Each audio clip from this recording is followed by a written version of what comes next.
شاہ صاحب اگلے سوال کی طرف بڑھتے ہیں ہم کہ کیا اگر پاکستان مذہبی، اب ہم نے یہاں تک تو آ چکے کہ قائد اعظم محمد علی جناح نے سیکولر نہیں بلکہ مذہبی ریاست بنائی تھی، اس سے اگلا سوال پھر یہ شاہ صاحب پیدا ہوتا ہے، اگر مذہبی ریاست بنائی تھی تو مذہبی جماعتیں پاکستان میں کیوں کامیاب نہیں ہوتی؟ ان کو کھال دے دی جاتی ہیں، ان کو مدرسے چلوائے جاتے ہیں، علماء اکرام مدرسے چلا رہے ہیں، محکمہ اوقاف میں ہیں، تمام اپنی جو سرگرمیاں سر انجام دے رہے ہیں، لیکن میں نے کبھی نہیں دیکھا کہ ایک مذہبی کوئی تحریک وہ اقتدار میں آئی ہو۔ ایسا کیوں ہے پھر، اگر ایک مذہبی ملک میں مذہبی جماعت برسر اقتدار نہیں ہے؟ جی، اس میں اصل میں اویئرنیس کی بہت زیادہ ضرورت ہے۔ 3 نکات میں اس میں آپ کو بتاؤں گا۔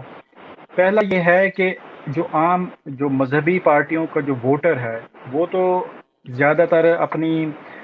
پارٹی کو یا اپنی جماعت کو ووٹ دے دیتا ہے عقیدت میں، چاہے اس کو یہ یقین ہو یا نہ ہو کہ یہ کینڈیڈیٹ جیتے گا یا میری جماعت کبھی حکومت بنائے گی یا نہیں بنائے گی، کیونکہ وہ اپنے ووٹ کو اسلام کی ایک قسم کی امانت سمجھتا ہے، تو وہ اس خلوص میں وہ ووٹ دے دیتا ہے۔ اصل بات ہے جو اکثریت ہے، جو لے مین ہے، دوسرے جو مذہبی علماء سے یا کسی وجہ سے بھی منتفر ہیں یا نہیں بھی ہیں، تو ان کے ذہن میں جو یہ کانسیپٹ ہے نا کہ ریاست کا مذہب سے کوئی تعلق نہیں ہے، اس وجہ سے اکثریت جو ہے وہ مذہبی جماعتوں کو ووٹ نہیں دیتی۔ ان کے ذہن میں یہ ہوتا ہے کہ ریاست کا کام تو میرے مسائل کا حل کرنا ہے، میرے روٹی کپڑا مکان کا مسئلہ حل کرنا ہے، بجلی گیس پانی کے مسئلے حل کرنا ہے، ریاست کا مسئلہ ہے میری تعلیم کا، میری صحت کا ہے، ریاست کا مذہب سے کیا تعلق ہے؟ یہ اویئرنیس لوگوں کے اندر نہیں ہے۔ جب تک لوگوں کو یہ یقین نہیں ہوگا کہ جو ہماری جو معاشرت ہے، بینگ اے مسلم، ہمارے لیے تو ریاست کا اسلامی ہونا اتنا ہی ضروری ہے جتنا میرا مسلمان ہونا ضروری ہے۔ جب میرا اگر اسلام نماز روزہ حج زکوٰۃ تک محدود ہے تو پھر ہمیں کوشچن وہی آ جاتا ہے، پھر تو ہمیں پاکستان بنانے کی ضرورت ہی نہیں تھی۔ ایک چیز یہ ہے کہ ہمیں یہ اویئرنیس، جب تک ہماری مذہبی پارٹیاں یا مذہبی رہنما یہ اویئرنیس اس نقطہ پر لوگوں کو نہیں بتائیں گے کہ ریاست کا مذہب سے کیا تعلق ہے۔ جیسا کہ میں نے بتایا کہ جو کمیونٹی ہوتی ہے یا جو نیشن ہوتی ہے وہ اپنی قانون سازی یا اپنی اسٹیٹ کسی بھی بنیاد پر کر سکتی ہے، وہ ریلیجن کی بنیاد پر بھی کر سکتی ہے، وہ زبان کی، نسل کی، کسی بنیاد پر بھی کر سکتی ہے۔ تو ہم نے تو بنایا پاکستان اسلام کے لیے تھا۔ ایک تو ریاست کا اسلام سے جو تعلق ہے وہ ہائی لائٹ کرنا بڑا ضروری ہے عام آدمی کے لیے، عام لے مین کے لیے۔ اور پھر دوسری بات یہ کہ تاریخی حوالہ سے ہمیں ایک بہت بڑا مغالطہ یہ ہوا، عام آدمی یہ سمجھتا ہے کہ جو خلافت راشدہ کے بعد جو ہماری ریاستیں بنی، سلطنتیں بنی، انہوں نے تو کوئی اسلام کا کام نہیں کیا، 1200 سال 1300 سال، تو اب ہم اس ڈیموکریٹک پارلیمنٹری سسٹم میں ہم وہ چیزیں نہیں لائیں گے، وہ جو بڑے ظالم بادشاہ گزرے، وہ بڑے ظالم سلطان گزرے۔ کہ عام آدمی سوچتا ہے کہ جی یہ مذہبی جماعت جیت گئی ہے، یہ مولوی آ گئے، یہ تو وہ سلاطین والا کام کریں گے۔ کہ ہمیں ہسٹری کے حوالہ سے اتنی غلط فہمی پھیلائی گئی ہے کہ جو ہمارے سلاطین تھے یا جو ہماری 1300 سال ایون خلافت راشدہ کے بعد جو ہماری ہسٹری ہے، وہ بے شک خلافت علی منہاج النبوہ نہیں تھی، مگر ریٹ اسلام کی ہی بحال رہی ہے 1924 تک۔ 1924 جب خلافت عثمانیہ گری ہے، حاکمیت اسلام ہی کی رہی ہے۔ اب یہ چیز ہے کہ کرپشن، آپ کو پتہ ہے کہ ٹائم کے ساتھ اور ان چیزوں میں کچھ سلاطین ایسے بھی آئے، وہ ہم اس کو ایسے کرپشن لیں گے نظام کے اندر۔ حاکمیت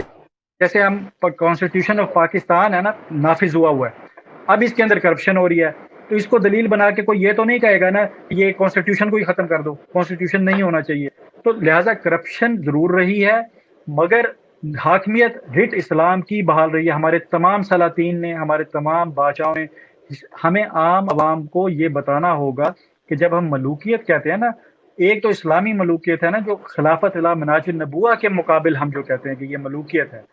ایک ڈیموکریٹک ویلیو کے اندر ہم ملوکیت کی بات کرتے ہیں، وہ اسلامی ملوکیت وہ نہیں ہے، یعنی جو ڈکٹیٹرشپ ہے۔ اسلامی ملوکیت جو ہمارے سلاطین نے پریکٹس کی، اس میں بھی اسلام ہی کی ریٹ بحال تھی۔ جب عام آدمی کو یہ ہم ہسٹوریکلی جب تک ہم کلیئر نہیں کریں گے، ہم زیادہ ہسٹری بتاتے ہی نہیں ہیں، ہم ہسٹری ضرور بتاتے ہیں، مگر ہسٹری میں ہم روحانی واقعات یا ایسی چیزیں ہم بتاتے ہیں جب ہمیں نظام حکومت بتانا چاہیے۔ اب دیکھیں میں آپ کو ایک چھوٹا سا واقعہ بتاتا ہوں۔ سلطان سلیمان جو جن کو اہل یورپ کہتے ہیں، سولومن دی میگنیفیسنٹ، ان کے متعلق ہے کہ جب ان کا انتقال ہوا تو انہوں نے یہ وصیت کی کہ ایک ٹرنک یا بکسا انہوں نے رکھا ہوا تھا، یہ وصیت میں تھا کہ یہ میرے ساتھ دفنایا جائے۔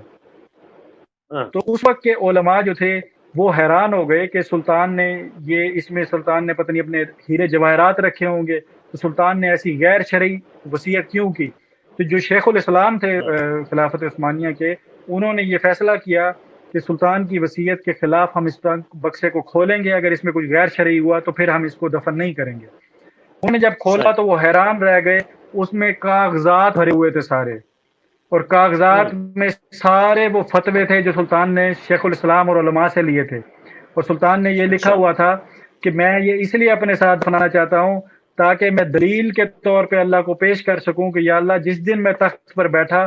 آخری دن تک میرا ہر فیصلہ تیرے علماء نے مجھے لکھ کے دیا۔ اور پھر شیخ الاسلام نے یہ بات کی کہ سلطان نے اپنے آپ کو بچا لیا اور ہمیں پھنسا لیا۔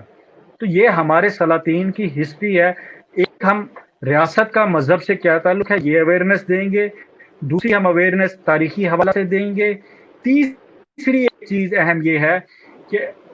پولیٹیکل پارٹیز کیوں نہیں کنونس کر پاتی، کیونکہ جو ہماری ریاست کی اس ٹائم ورکنگ ہے وہ اداروں کی شکل میں ہے، یعنی صحت کا ادارہ ہے، تعلیم کا ادارہ ہے، انصاف کا ادارہ ہے، قانون کا ادارہ ہے۔ تو ہوتا یہ ہے کہ عام آدمی جب کوئی پولیٹیکل لیڈر کھڑے ہو کے یہ تقریر کرتا ہے کہ میں آپ کی صحت کا کام، ہیلتھ کا نظام اچھا کر دوں گا، تو عام آدمی کو سمجھ آ جاتی ہے کہ یہ ہیلتھ ڈپارٹمنٹ سے اچھا کام لے گا۔ کوئی کہتا ہے کہ میں کرپشن ختم کر دوں گا، مالی کرپشن، تو عام آدمی کو سمجھ آتی ہے کہ یہ نیب سے اچھا کام لے لے گا۔ کوئی کہتا ہے کہ میں عدل و انصاف قائم کر دوں گا، تو سمجھ آتی ہے پولیس اور عدالت کے نظام کو سے اچھا صحیح کام لے لے گا۔ جب ہمارے علماء یہ تقریر کرتے ہیں کہ میں اسلام نافذ کر دوں گا، تو عام آدمی کو سمجھ نہیں آتی کہ اس سے کیا مراد ہے ان کی، یعنی یہ بھاری اکثریت سے جیت جائیں گے اور یہ سارا سسٹم لپیٹ دیں گے، تو یہ کیا ہے اسلام؟ وجہ یہ ہے کہ سسٹم میں کوئی ڈپارٹمنٹ نہیں ہے، اسلام کا ادارہ ہی موجود نہیں ہے۔ ہم اگر ایک سیاست میں جائے بغیر بھی ہمارے علماء ہم ایک آئینی کانسٹیٹیوشنل اسٹیٹ انسٹیٹیوٹ بنائے ایک جس کا کام ہی نفاذ اسلام کرنا ہو، اسلام کی پہرہ داری کرنی ہو، تو جب ایک پولیٹیکل مذہبی پارٹی کا لیڈر کھڑے ہو کے تقریر کرے گا کہ میں اسلام نافذ کروں گا یا اسلام کے نفاذ میں بہترین کام کروں گا، تو لے مین کو سمجھ آئے گی کہ یہ کہہ رہا ہے کہ میں فلاں ادارے سے اسلام کا کام لوں گا۔ پریکٹیکلی عام آدمی کو سمجھ نہیں آ رہی لاجیکلی کہ اسلام لانے سے کیا مراد ہے، تو وہ کنونس نہیں کر پا رہے اصل میں۔